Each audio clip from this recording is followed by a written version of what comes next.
Today, we finally got a chance to talk to new offensive coordinator, Jeff Nixon. Hey, I'm Chris Jenkins, credentialed member of the media, covering the Carolina Panthers for Charlotte Vibe, man of the people. So if you guys have questions at all about this team, players, whatever, please let me know however you want to get that message across to me.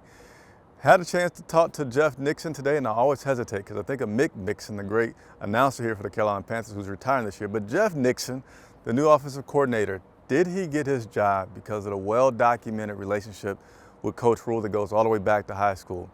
Both parties are emphatic that no, this is not a gimme because, hey, you're a good friend of mine from high school. And I do believe it. I know Coach Rule has had a lot of coaching staff with him that's been with him forever, and he continues to bring those guys along. Because of the length of their relationship, they have a lot of trust.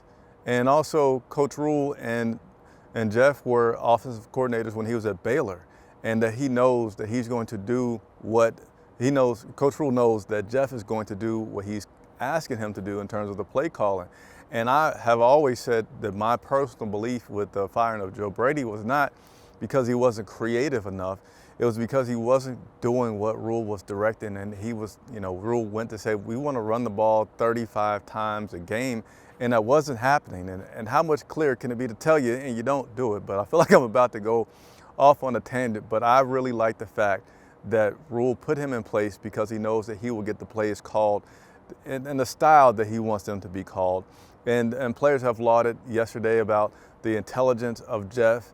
And I don't feel like we're going to see a miracle start to happen because the players still have to execute. Cam Newton talked with the press today, and we're going to play that for you in a little bit. He talked about you got to eliminate the penalties. So those things still need to occur. But I feel like there's a better chance that we're going to have for success. The other thing that I really love about Jeff that came out of his press conference today was talking about the lack of scoring in the third quarter and coming out flat in the second half. And man, that was really so evident early on. We got a few victories and kind of, went the back burner. But he said with the halftime adjustments, the NFL halftime isn't an hours and days long. It's only 15 minutes. So you actually have to have very good communication with the rest of your staff and start that communication about possible halftime adjustments before the half begins. Before halftime begins. So near the end of the second quarter, have some talks when you can during a TV timeout or so, and be prepared that when halftime starts, you're already in progression of talking about those adjustments versus just starting. Now, will he be down on the field or will he be up in the booth? That has not yet been determined, but so far this week, Jeff still has had double duties of being the offensive coordinator, even though he has a team. And as Rule has talked about it, he said that things are very divided about, third down passing, red zone offense, and who's responsible for it. It still filters through Jeff and then filters by Rule for approval. But he's had help running the running backs because he's still responsible for the running backs, but his assistant has been helping with that part of the game. So there's your updates about Jeff and being offensive coordinator. Says he's not focused on the big picture of will this lead to me being an offensive coordinator, that just focus on winning the game this week. And I think that's important that they focus just on the 1-0 aspect of the game. So next up, I had the ability to talk to Cam Newton, and this guy, I feel like it's best that I'm just going to play a series of excerpts from Cam because I think he can be Cam a lot better than I can convey what Cam talked about today. Am I excited for the opportunity? Yes. Am I also disappointed about the opportunity that, obviously, Joe, who was here prior to?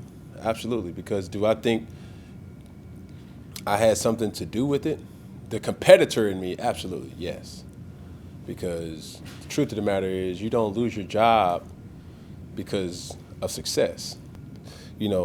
As someone once told me, playing a divisional game, it counts for 2. So this is a must win for us for more reasons than one. Please stop mentioning that word. I'm trying to get a win. Hell, I'm 0-2. All right, I'll be lying to somebody to be like talking about playoff football, bro. The important thing for me, bro, is, and no disrespect to your question, it's just like, yeah, we know what the grand scheme of things is, but the reality is, like, I'm 0-2. Like, the feel-good story of Cam coming back. Like, and I said this then, and I'm going to say it now. This ain't no Cinderella. Like, I'm here to win football games. And when we win, everybody else gets promotions. And when you don't, a lot of people going to get cut along the way. So that's just the harsh reality of the league that we play in. But I'm not telling you nothing that you don't know. I just want the message of this to be, I'm focused all on Atlanta. So there's Cam Newton, like I said, best spoken by his own words, and yet just win. Everybody's job will be safe. I think it was interesting how he mentioned feeling some responsibility for Joe Brady's dismissal. But yes, he's absolutely right. Win and everything takes care of itself. So the Atlanta Falcons will be here on Sunday taking on the Carolina Panthers. I invite you all to continue to stay tuned in. If you haven't liked the video, hit the like button, hit the subscribe button. Help me grow to 5,000 subscribers. Just finished up an interview today with Terrace Marshall Jr. The more subscribers I have, the easier it becomes for me to get those interviews. So I really hope that you'll consider doing so and tell a friend. Hey, that's it for today. Actually, I have the injury report. So here is your injury report that I usually say at the beginning. I'm sorry, I forgot. Guards John Miller dealing with an ankle, and Michael Jordan dealing with a hamstring remained out of practice today.